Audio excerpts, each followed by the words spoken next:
Hormuz প্রণালীতে একটি ভারতীয় বাণিজ্যিক জাহাজের হামলার ঘটনা ঘটেছে।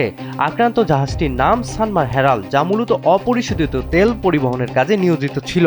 হামলার খবর ছড়িয়ে পড়ার সাথে সাথে বিশ্বজুড়ে চাঞ্চল্য তৈরি হয়। তবে স্বস্তির বিষয় হলো, হামলায় জাহাজটি বড় কোনো ক্ষতির সম্মুখীন হয়নি এবং জাহাজে থাকা সকল সদস্য ও নাবিক সুরক্ষিত রয়েছেন। বর্তমানে জাহাজটি নিরাপদে গন্তব্যস্থলের দিকে অগ্রসর হচ্ছে। কৌশলগতভাবে অত্যন্ত গুরুত্বপূর্ণ এই নৌপথে হামলার ঘটনাটি এমন এক সময়ে ঘটল যখন মধ্যপ্রাচ্য ও এর আশপাশের অঞ্চলে চরম উত্তেজনা বিরাজ করছে। বিশেষজ্ঞদের মতে, এ ধরনের হামলার ফলে আন্তর্জাতিক বাজারে জ্বালানি তেলের দাম আরও বেড়ে যাওয়ার ঝুঁকি রয়েছে। ভারতের প্রতিরক্ষা ও পররাষ্ট্র মন্ত্রণালয় বিষয়টি অত্যন্ত গুরুত্বের সাথে পর্যবেক্ষণ করছে।